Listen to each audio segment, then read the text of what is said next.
نحمده ونصلي على رسوله الكريم وقال ربكم ادعوني استجب لكم ان الذين يستكبرون عن عبادتي سيدخلون جہنم داخرین۔ اور تمہارے پروردگار نے کہا مجھ سے دعا مانگو میں تمہاری دعا کو قبول کروں گا، یقیناً وہ لوگ جو میری عبادت سے تکبر کرتے ہیں وہ ذلیل ہو کر جہنم میں داخل ہوں گے۔ دعا ایک اللہ رب العالمین کی عظیم عبادت ہے، اور جو بندہ اللہ رب العالمین سے نہیں مانگتا، دعا نہیں کرتا، اللہ تعالیٰ اس سے ناراض ہو جاتے ہیں۔ یہ معاملہ دنیا کے معاملے کے بالکل، لوگوں کے معاملے کے بالکل الٹ ہے۔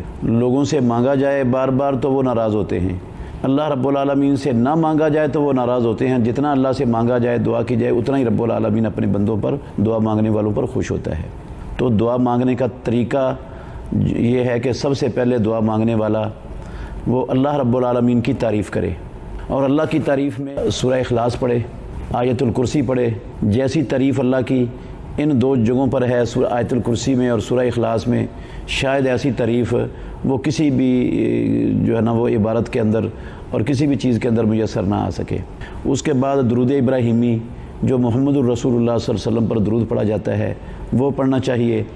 درود پڑھنے کے بعد پھر اللہ رب العالمین سے سوال کرنا چاہیے۔ بہت سے لوگ وہ نہ تو اللہ کی تعریف کرتے ہیں، نہ رسول اللہ صلی اللہ علیہ وسلم پر درود پڑھتے ہیں، ویسے ہی ہاتھ اٹھا کر دعا مانگنا شروع کر دیتے ہیں۔ تو یہ دعا معلق رہتی ہے، رسول اللہ صلی اللہ علیہ وسلم کے فرمان کے مطابق اللہ تک پہنچتی نہیں ہے۔ تو دعا کے آداب میں سے زبردست ادب ہے یہ کہ سب سے پہلے اللہ کی تعریف ہو، اور پھر رسول مکرم صلی اللہ علیہ وسلم پر ثابت شدہ مسنون درود پڑھا جائے، اور اس کے بعد اللہ رب العالمین سے دعائیں مانگی جائیں، اور وہ دعائیں اختیار کی جائیں جو دنیا اور آخرت کی ساری بھلائیوں کو اپنے اندر سمیٹتی ہیں۔ مثلا ربنا آتنا فی الدنیا حسنۃ وفی الآخرۃ حسنۃ وقنا عذاب النار۔ اسی طرح ربنا ظلمنا انفسنا وان لم تغفر لنا وترحمنا لنکونن من الخاسرین۔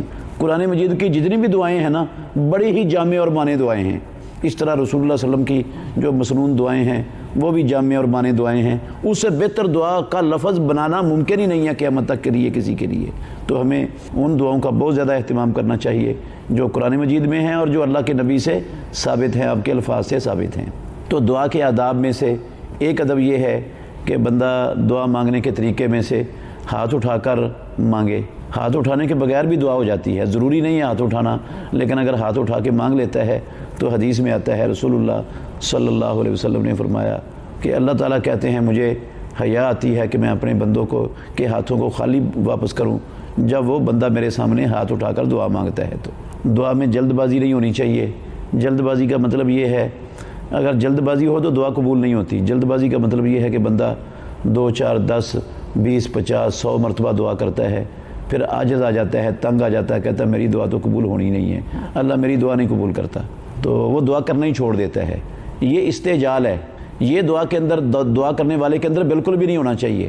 پھر دعا کے آداب میں سے ایک ادب یہ ہے کہ وہ کسی پر ظلم اور زیادتی والی دعا جو ہے نا وہ نہ مانگے، اور ایسا انداز نہ ہو کہ اللہ دینا ہے تو دے، نہیں دینا تو نہ دے، بلکہ چمٹ کر اللہ رب العالمین سے مانگے کہ یا اللہ آج میں نے تجھ سے لے کر ہی جانی ہے یہ چیز جو تجھ سے مانگنے کے لیے تیرے سامنے ہاتھ اٹھا کر التجا کر رہا ہوں، بیٹھا ہوں، میں نے لے کے ہی جانی ہے۔ یا اللہ تو ہی نہیں دینی ہے، تیرے سوا کوئی کائنات میں دینے والا ہے ہی نہیں۔